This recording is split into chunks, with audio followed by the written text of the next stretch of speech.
Olá, tudo bem? Está começando mais um A Linha do Tempo.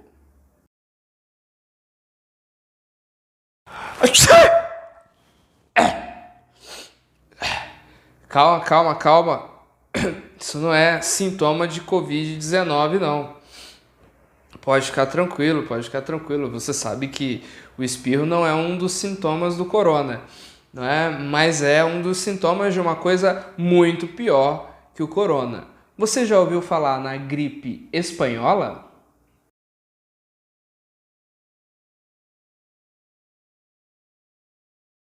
De tempos em tempo, a sociedade é assolada com gripes, e é o caso da gripe espanhola. Vírus que vão se manifestando e você sabe, no decorrer do tempo, até mesmo gerando mutações, e esse vírus vai se fortalecendo e às vezes ele volta num novo formato, numa nova roupagem. No caso da gripe espanhola, a primeira coisa que a gente precisa lembrar, ela não era espanhola.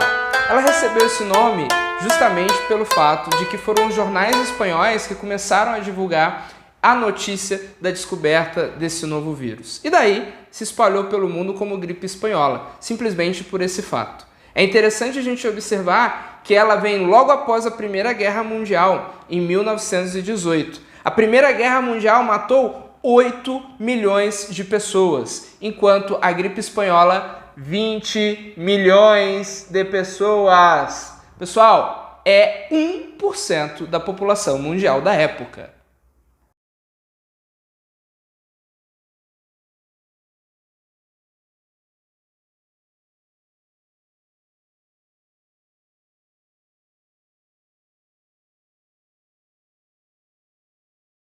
Não se tratava de nenhum supervírus, era um vírus de gripe, mas simplesmente pelo fato de que muitas daquelas pessoas ainda não tinham sido imunizadas, muitas delas acabaram sofrendo quando foram acometidas desse vírus e isso levou à morte. Sem contar também no precário estado de higiene da maioria da população.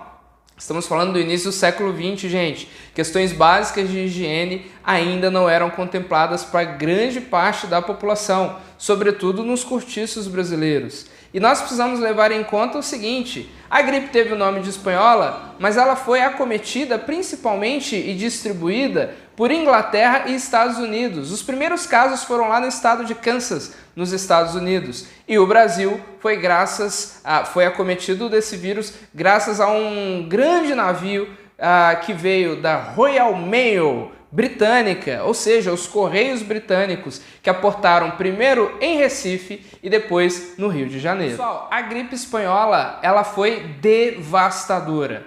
Primeiro porque, como eu disse, condições de higiene precária, condições básicas de higiene das pessoas. E em segundo lugar, conforme foi se alastrando o vírus, os postos de saúde e os locais os hospitais onde essas pessoas eram atendidas, em primeiro lugar nos quartéis militares e posteriormente em hospitais de campanha, algo parecido com o que a gente está vendo acontecer hoje, na preparação para aquilo que pode ser uma grande epidemia no Brasil.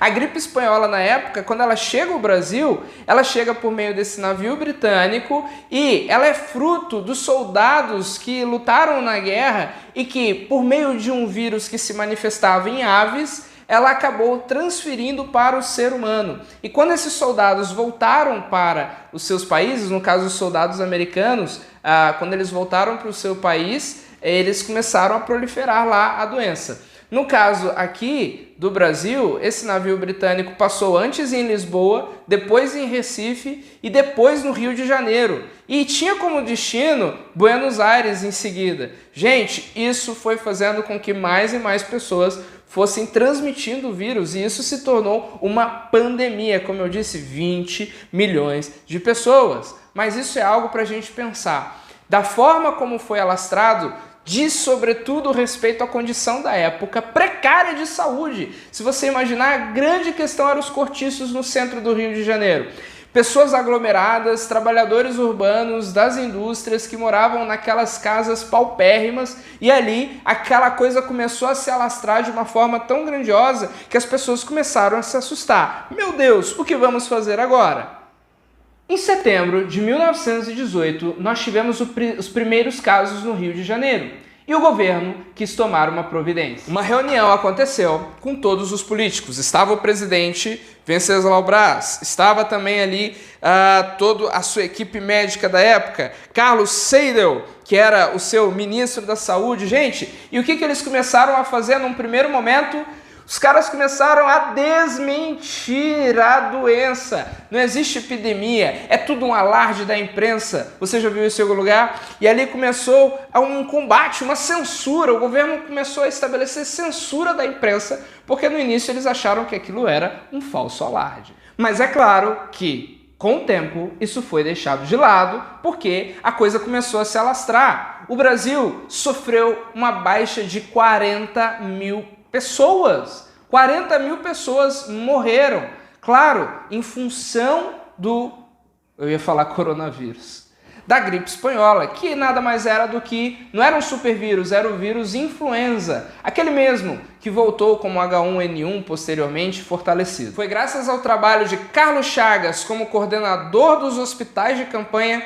Carlos Chagas, aquele grande cientista brasileiro, discípulo de Oswaldo Cruz, extremamente importante no combate de doenças importantes que aconteceram no Brasil, como a peste bubônica, a febre amarela.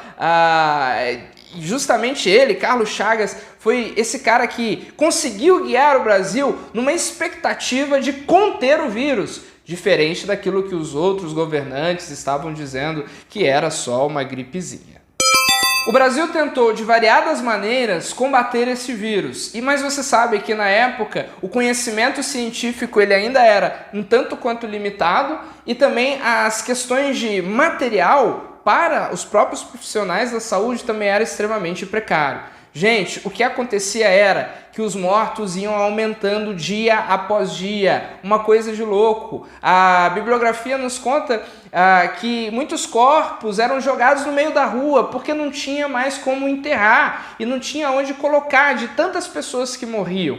Nessa época, o governo brasileiro usava os presidiários como coveiros. Então, imagine só, presidiários coveiros, numa expectativa de conter, pelo menos, o acúmulo de corpos que eram diariamente colocados, diariamente contabilizados na conta da influenza.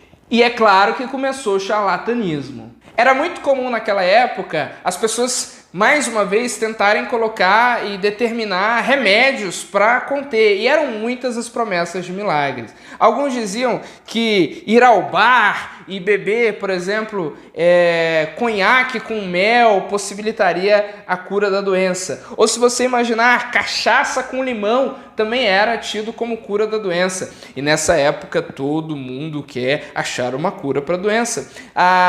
Em alguns jornais da época, a coisa ficou tão banalizada que existiam anúncios nos jornais com a seguinte escrita: se você ler esse anúncio, você já poderá estar imune contra o vírus da influenza.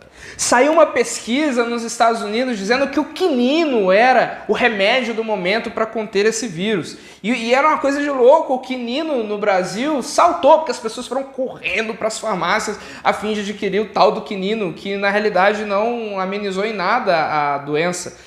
O quinino, para você ter ideia, ele custava R$1,600 e demanda foi tão grande que passou a custar R$9. E sem falar até na naftalina, que também se acreditava ser possível. Gente, desde aquela época as pessoas buscavam meios para tentar sanar, dado ao desconhecimento daquilo que eles estavam vendo e vivendo. Mas o mais interessante de tudo é que muitos se automedicavam, e isso também foi motivo de morte no início. A automedicação de aspirinas, por exemplo, para conter os efeitos da gripe, levou muitas pessoas ao envenenamento e à morte. A questão é que o vírus em si não era o grande vilão. O vírus, na realidade, quando atingia uma pessoa, baixava a imunidade, e com isso, na maioria das vezes, se instalava um outro problema: a pneumonia bacteriana. Setembro de 1918 a janeiro de 1919, nós tivemos o grande pico dessa doença. Claro, o Brasil ficou completamente assustado, e sobretudo na demora da época em conseguir achar qual é a forma correta do tratamento. Mais ou menos 40 mil pessoas morreram no Brasil em virtude da gripe espanhola. É interessante a gente observar que em janeiro morreu o presidente da República. Gente, o presidente Rodrigues Alves foi acometido de gripe espanhola e veio a falecer. Através dessa história, nós podemos ter a certeza de que a gripe espanhola nos deixa uma lição. A primeira lição é que hoje a eficiência da ciência está muito mais avançada do que naquela época. Então, a grande possibilidade de que o Covid-19 seja melhor combatido do que a gripe espanhola foi. E assim, deve ser de acordo com as medidas a serem tomadas pelo governo. Hoje mesmo sai a notícia de que Israel estaria já pronto e preparado para uma doença, para o Covid-19, para uma vacina para enfrentar a doença gerada pelo Covid-19. Em segundo lugar, o posicionamento político, ou seja, a ação dos governos, é fundamental. Então, aqueles governos em que se preparam e estão, de fato, levando a sério, eles têm um potencial maior de amenizar. Então, nós não vamos ver, talvez, uma catástrofe se os governos conseguirem se anteceder àquele fenômeno que poderia levar a uma proliferação muito maior dos vírus.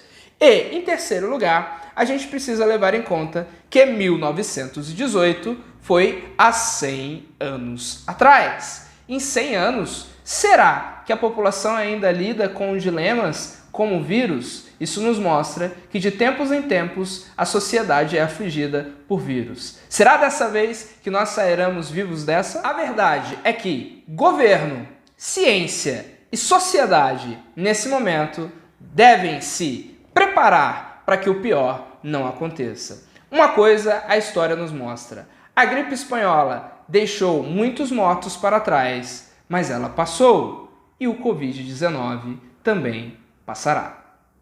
Se você gostou desse vídeo, dê um like, se inscreva no nosso canal, ative as notificações e deixe aqui embaixo o seu comentário para que a gente possa fazer outros vídeos de acordo com a sua sugestão. Não se esqueça, o tempo não para e os estudos também não.